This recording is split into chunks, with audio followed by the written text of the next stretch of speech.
Hello and welcome to episode 21 of the Golden Boots podcast. This is your host, Jorge Gonzalez.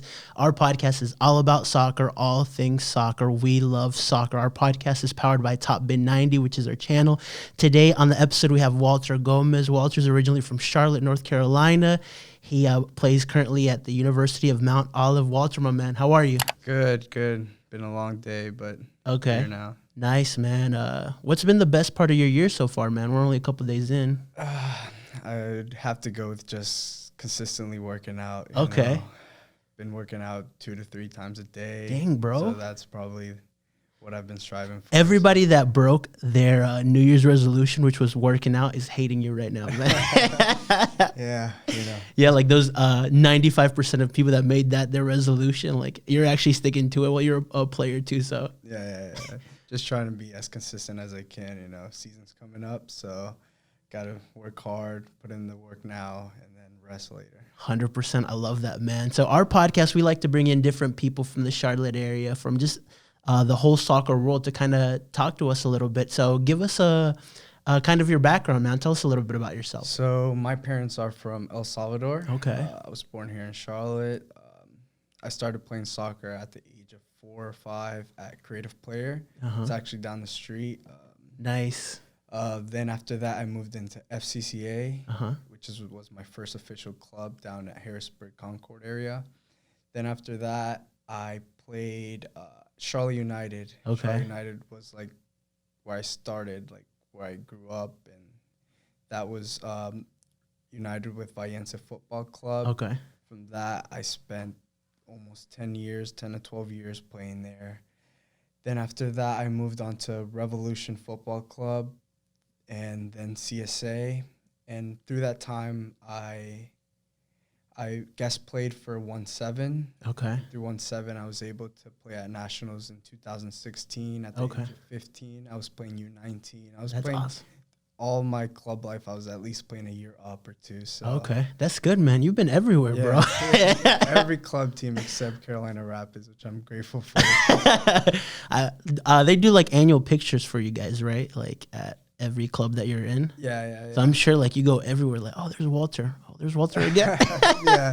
I probably have a picture on every club team. So yeah. That's awesome, bro. So tell us like the beginnings. What do you remember first? Like what was like the beginnings of you like kind of like liking soccer and say, you know what, like I kind of love this, So when I was younger, my dad used to always tell me I used to kick up to watermelons, just trying to kick everything in my sight, So soccer's just been what I've always loved. Okay. What I've had passion for. So, at Creative Player, I used to like come out of school just wanting to play. Okay. Like, I got practice. I want to go play. I want to go be better, It's always been something motivating at the young age. Yeah. Now, is your family kind of like mine where like anytime like there's big soccer games like Real Madrid versus Barca, or since we're from Honduras, like when Honduras plays, like especially in like World Cup eliminations, like it's so like inbred in us, Yeah. Actually, my dad's not the biggest soccer guy. Like he'll watch a game when I want to watch a game, but when he watches it, you can see like the enthusiasm he has into it. But he's not like, oh, I want to watch this big game. But I personally, if it's a big game, I'll watch it. Like I'll pay 100% attention to it. But when it's a smaller game, I got you. Not into it as much, yeah. Cool, man. Nice. So tell us a little bit about the academies, man. I know you mentioned to me that I was asking you like where did you learn the most, or what you got most value out of, and you told me a little bit about it. So Valencia Football Club, it's a small soccer club here in Charlotte, North Carolina, which comes from Valles, Mexico. I played, like I said, 10 to 12 years there. Through that club, I was able to learn the characteristics of discipline, responsibility, and respect. That's basically what builds my character. Okay. When you see me, I'm very disciplined. I like to show up, even if it's practice or just pick up at least 15 to 20 minutes early. That's where my discipline comes. And even in the game, discipline plays a major aspect. So through that club, I basically build like who I am, Yeah. Man, that is so important, bro. Like the discipline aspect, like you said, like 15 minutes early, like to some people, like I know, like, for me in the past, like, I like showing up right on time to things, you know what I'm saying? But, like, having that mindset to get there early is a winning principle, man. You know what I'm saying? Yeah, for sure. Even now at college practices, I'm there 20 minutes early. Actually, I started this year 45 minutes early. Wow. Me and my roommate, Alfie Pope, we go out there, get our stretching in. Nobody's there. Coaches haven't even set up the cones yet. You know, we're out there stretching, passing the ball. So we had this little thing where, like, let's play two-touch, get better. Yeah. In this last practice, we had this competition of two-touch and stuff like that.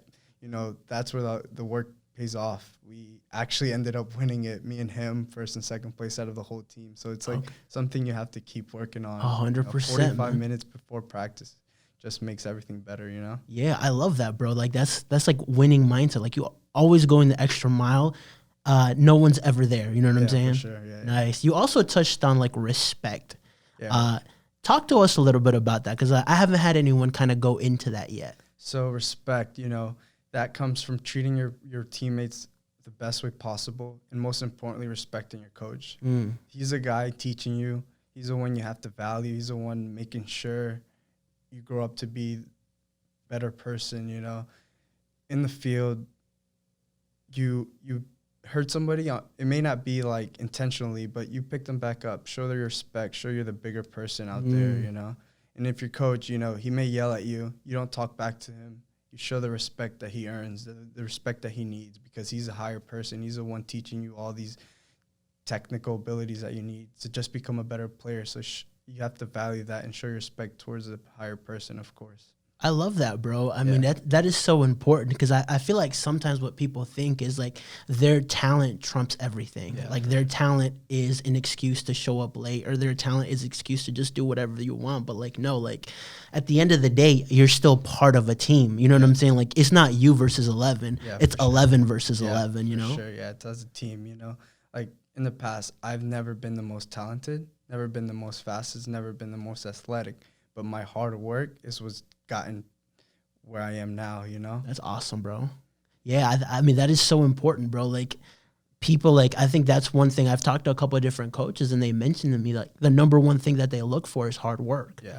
And I'm like, that's pretty interesting, you know? It's not like, oh, let's see who's the talented one, who's the most talented one. Don't get me wrong, like, you still need talent, but, like, that hard work piece plays such a pivotal role to it. Yeah, because at this age, like, you could work your hardest at a young age, build up those technical abilities that you need to become the best player, and then that you see that hard work once you're at this age, because in some places you see players that are like, you know, they can be the fastest players, but that technical ability that you need to be a better player, they didn't focus on that as much as they should have, you know? And you see that when you play, they're gonna run past you, but when it comes to that extra step of finishing or something, that technical ability that they needed to practice, it's not there, you know? Dang, that's so good, bro. Because, I mean, like, yeah, like, people, like, kind of underestimate the details. You know what I'm saying? Yeah. Like, those details, like, imagine if you're a fast player and you never worked on your finishing, like,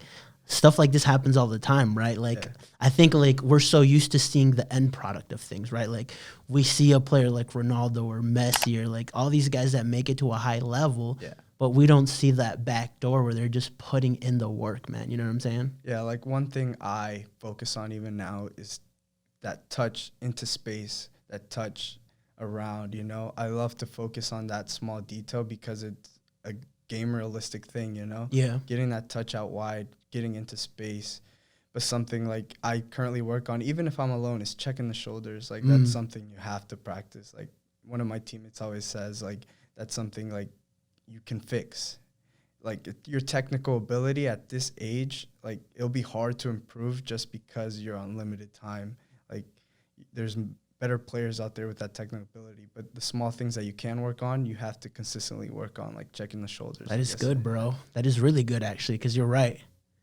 Nice. Awesome. So tell us a little bit more about the clubs, man. Like, I know you mentioned to me you won 7, the tournament that you played in. Yeah. So in 2015 or 16, I played my first national tournament. Okay. I played for 1-7 there. I was like 16 or 15 playing U19. Okay. So it was like 3 years ahead of myself. So that's the first time I got a taste of that national tournament. You know, it didn't come it didn't come as well as it should have because we didn't make it to the finals. But in 2019, we actually won regionals in New Jersey, then played the national tournament in Colorado. So in Colorado, we were able to win the national championship. That's awesome. The biggest tournament of my life. It was very exciting. What was the culture of that team you think that made it win?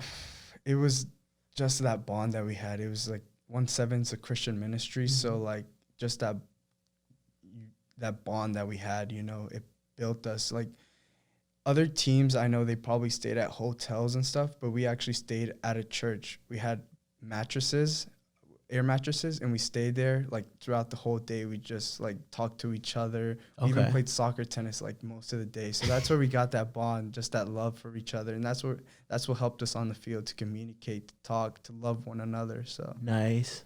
Yeah. That's awesome, man. So what was that like winning that championship?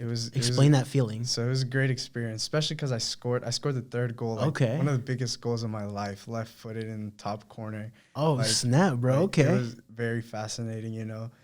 Hold on. You got to build that up, though. Like, what was going on in the game? So it's 2-1, 2-0? It's actually 2-1. Uh-huh.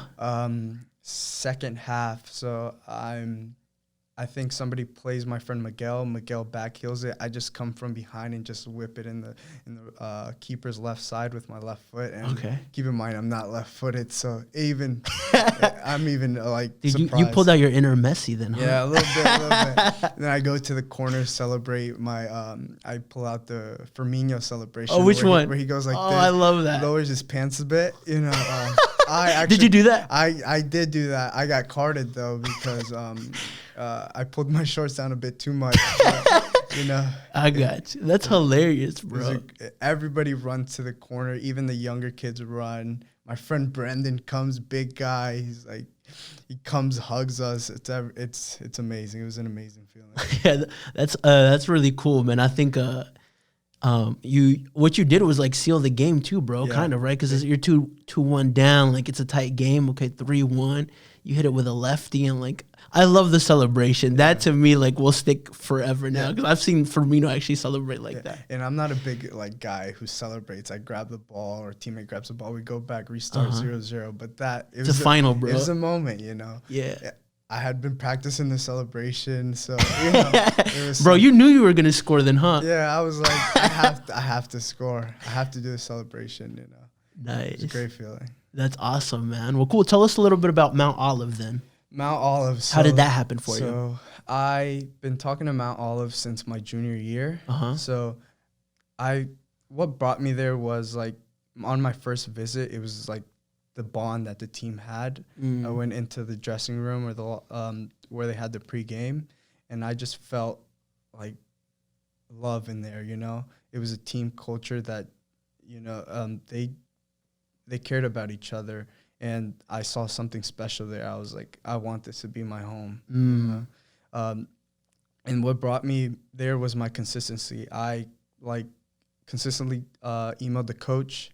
I contacted them after every game, let them know how I did. Even my other coaches, I was like, can you let them know how I did, you know, try to get me there. You know, I wanted to be there, and hopefully I last there for quite a bit. That's awesome, bro. I mean, like, very few people take those steps. You know what I'm saying? Yeah. Like, I love that because, like, yeah, in life, like, you got to put in the work, bro. Like, I like someone said, like, leave, like, no breadcrumbs behind. Like, that's kind of how it has to be, bro. Like, okay, like, even if you're sure, make sure you're sure. You know what I'm saying? And, like, I mean, like, that's great mindset. Like, you email the coach. If I'm a coach and I have a player consistently telling me what he's doing, like, I'm going to be like, okay, like, I'm impressed. Like, I know more about this guy than anybody else, right? Yeah. So I know his strengths, his weaknesses, what I can improve on him, and what I'll get out of him on the pitch. You know what I'm saying? Because, like you said, like, if somebody wants it, they have to go get it. Like, you can't just stay quiet, not email the coach. You got to go want him. Know that he's looking out for other players, but you have to get into his head, get into his writing. Tell him that you want it, you know? You got to want it more than others. That's awesome, man. I love that. That's really good, bro. What were the differences that you noticed, like, going from just playing academy and club and going into playing college? So going into the school, I was like, you know, I'm confident. I'm going to get play time. And then practices come, you see foreign players, strong players, bigger players, faster players, players that might be more technical than you that you didn't see back in club games or something. So it was something different, something challenging, you know. The first year was very challenging for myself. I didn't get to play as much as I wanted to. I did play, and that's experience. But then after the season came and finished, I was like, I'm going to work my butt off. I want to play more and more. And the coaches saw that. They kept noticing that. They, like, saw, oh, I'm seeing your hard work. And then, you know, end of the season, I get more play time, you know. Nice. Injuries come, and that's where you have to be grateful, you know. Yeah. Because I personally think I'm very technical, and I'm very smart on the field, and that's what makes you a better player, you know. So just got to keep working on that, and hopefully in the future just gets better. And that's awesome, bro. I love that. Like, what, like, specifically though, like, what kind of things that you noticed though in college that like you weren't in, like, is it like the level of play as well? Is it like the players? I think that's intimidating too. Like, you're playing against, like, I don't know, like, anytime you see someone that comes in that doesn't speak the same language you do, or even if they do, like, something about a foreign player, it just gives you kind of that, like, okay, like, what's going on right now? Like, for me, I never get intimidated by those players.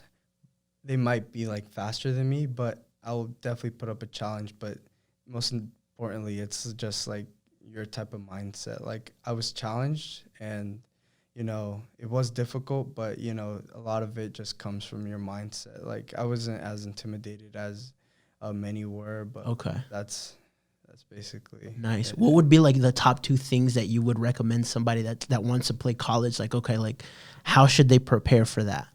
I think most importantly, like I said before, is consistently speak to the coach, and you know, let them know you want to be there and play at that level, you know. And then secondly, I'd say, like, work hard off the field, like, take that extra step, like, work hard in practice, but work outside of practice as well. You know, get into the gym, get those extra touches, even if it's by yourself. And then most importantly, surround yourself by people who want to be as successful as you are.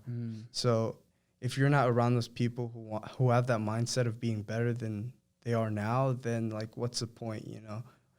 That's good, man. I mean, that's all about association, bro. Yeah. Like, the 2 things that I took away from you was work ethic and association. You know what I'm saying? Like, no one can teach you how to work really hard. Yeah. Right? Like, people can give you, like, it's like, we spoke about this before, but, like, if the gym is there and you get bigger, like, if you get fatter, like, it's not the gym's fault. It's your fault, right? Like, it has all the equipment. Yeah. Same thing with work ethic. You determine how hard you want to work. You determine your mindset. And can you go an extra rep? Can you do this? Okay, like, I'm going to show up 45 minutes early. I'm going to stay here an extra 45 minutes and improve on this, right? Yeah. And go ahead. That work ethic comes from your discipline, of course. 100%. Yeah. That's good, man. Yeah, you're right. Because, like, it comes from discipline, but those disciplines are determined by your habits, right? Sure. So, like, it all correlates, right? Because if you don't have good habits, you won't have good discipline. And if you don't have good discipline, like, that work ethic will never be to the level it can be. Yeah, discipline revolves around your whole life, even if it's not on the soccer field. 100%. Academically, don't procrastinate. Just have that discipline in every aspect of life. Yeah, man. And a couple of things that you've touched on that I really like too is, like, the association piece, like the association with the team with 1-7, the association that you saw at Mount Olive, even now, like you're mentioning, hey, how important it is to kind of surround yourself. Why is that?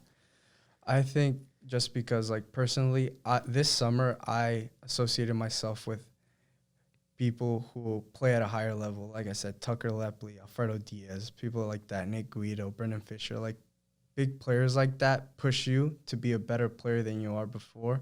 So, like, if you surround those people, you push them and they push you right back.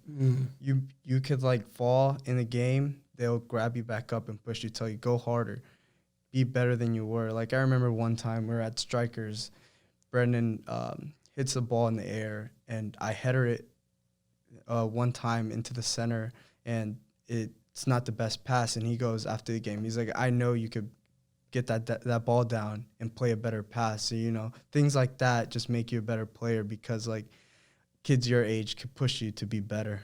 I love that, man. I mean, like, that's what you always have to surround yourself around winners, bro. Yeah. Right? Yeah, for sure. And, like, you know when you're around winners if you're a winner, right? Yeah, for sure. Because people, like, even in life, man, even with things going on, like, there's so many external factors, but, like, you have to keep that true north. And I think just the association piece of it is so important, bro. Yeah. Like, just that example you gave was so good, man. Yeah, you just got to surround yourself by great people who, like, have the same passion as you. Even if it's academically, you know, they want to push you to, you know, get better grades, you know, help you study more. And then, you know, that's the same thing, pushing each other. Those people want to be as successful as you do. So, you know, that's the association part, you know. Mm-hmm. Do you feel like you have a mentor, like, when it comes to soccer or life or anything like that? Or someone that you've looked up to in the game? In the game, you know, it'd have to be, like we were speaking before, Sergio Ramos. He's a leader, you know? I saw this one clip where he, like, yells at his teammates, like, to get in line. You know, that's that type of mentor. You know, he's not, like, the biggest mentor that I have. Like, I really don't have as many, but when you see somebody like that, a leader, it pushes you to want to be like them, you know? Be a leader and have followers, of course. You want to be a role model to others. That's good, man. Yeah, like, I think, like, you pull stuff from everybody, man. Like, when it comes to soccer, too, like, your coaches will say something. There's certain players that you'll gravitate towards that you're like, okay, like, this guy, like, I love the way he plays. Like, I know you mentioned Ozil from Arsenal that you liked. I mean, I grew up a Torres fan. That's why I'm a Liverpool fan. It's interesting how those things work, right? Yeah.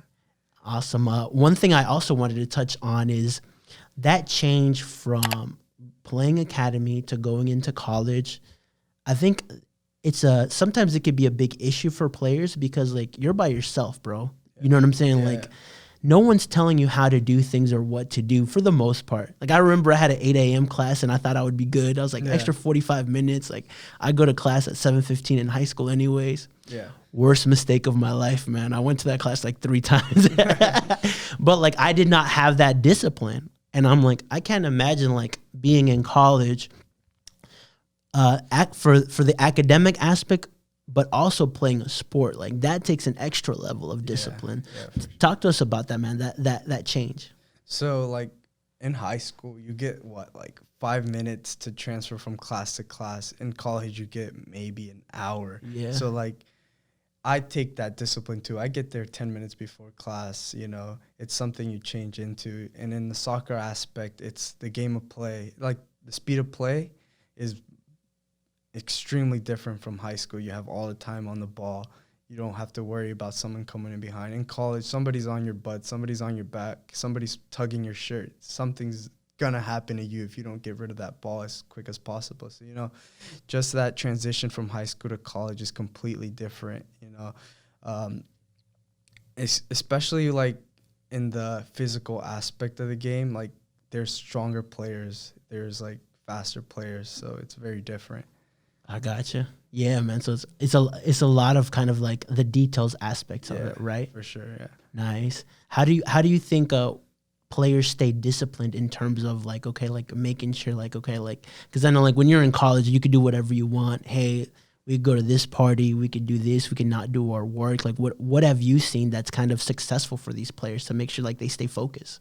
So a lot of it comes from having a big roster in the team. You know there's somebody behind wanting to take your spot, so you have to work harder than them. And then, like our old coach said, you have to work to keep your spot, and you have to work to get that spot. So like, if you're a starter, you're gonna work to keep your starting spot.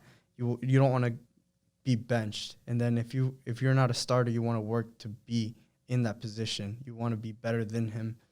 You know, that's just what it comes down to, just wanting it more. I love that. Yeah, man. I mean, that is so important. Like, you know that when you know that you're starting, you know you're doing something good. Yeah. But you also know when you weren't starting and the work that you were putting to get there, right? Yeah. So you kind of have both of those perspectives. Yeah, like in practice, you'll see tackles flying, you'll see people wanting it more. So, like, people are coming. People are coming for a spot, and that was me. I want that spot. I'm gonna get that spot.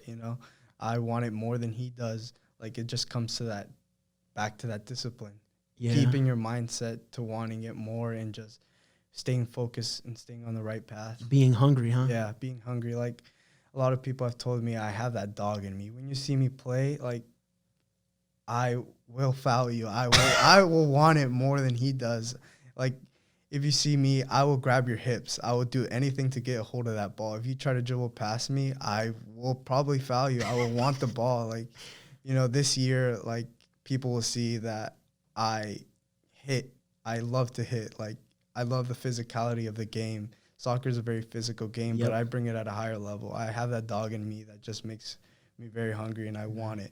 That's so important, especially in the role that you play, man, that 6 role, right? Yeah, the 6, like, you'll see a tackle fly, and you just have to be hungry. You have to be that dog. You have to want it. You have to go from side to side, get in the ball. If you miss a tackle, it's on you, because then you leave the back line basically up to them. So you just have to win everything in the midfield. So it's very important to have that dog in you. Nice. I love that, man. Having that dog in you. Like, I don't think anyone's mentioned that before, but like, yeah, it's kind of like someone said it's kind of like when I don't remember what kind of dog it was, but like, certain dogs that will like grab something and not let it go. Yeah. Like, that's what I think of when you talk about stuff like that. Like, you're pulling as hard as you can and a dog won't let go, bro. You know what I'm saying? Yeah. So like, they're just saying it's like you're all bark but no bite. So you have to be the bark and bite. You have to want it. You have to bite. I like that. That's even better, man. Bark and bite. That's the key to success now. Bark and bite, man. Yeah. Nice, man. Tell us what would be your number one thing that you've learned from soccer? What has soccer taught you in terms of life or success? I think it's passion, passion and just staying on task, working for what you want. That's just something, like, I've had that mindset of just wanting to play professionally. So I'm going to keep that mindset until I can't anymore, I want to play soccer until I can't anymore. So, having that mindset of just continuously working hard, practicing, getting better every single day is just what it comes down to, Dang, that's really good, bro. I mean, the first thing is, like, what you want to accomplish, too, you know what I'm saying? And the second thing is I think it's important to, like, set, like, kind of like a map, you know what I'm saying? Yeah. Like, you understand, like, you want to play as long as you can. What are the things that get you there? You know what I'm saying? Like, is the discipline, it's the heart, it's the desire, that bulldog mentality, you know what I'm saying? Sure, yeah.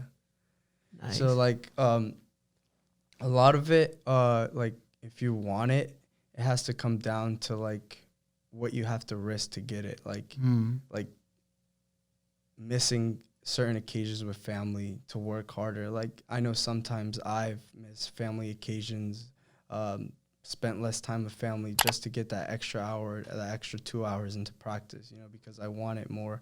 I want this sport to last longer than it actually is. So I don't want it to come down to the 4 years of playing college. I want it to last until like I'm 40. I want to play professionally. It doesn't matter where, I want it. I love that, bro. It's good, man. And too, like, that's so important too. Like, you talked about risk, but also sacrifice, right?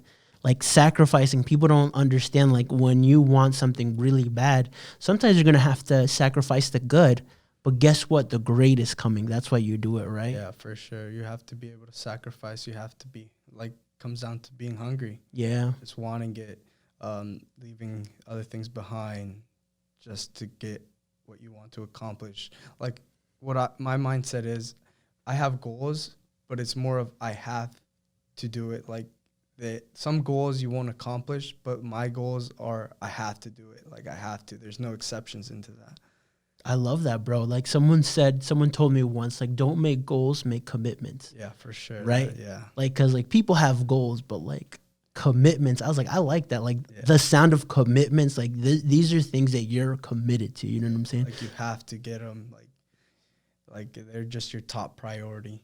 Yeah, 100%. And it's like, don't draw a line in the sand. Like, draw a line in concrete, right? Yeah. Because the line in the sand, like, the wind can blow it away. That concrete, like, it'll stay there. Yeah. Yeah. Nice. You have to be tough like concrete. Yeah. I love that, tough like concrete. Well, awesome. This concludes another episode of the Golden Boots podcast. Walter, thank you so much for coming on, my man. No, thank you for having me.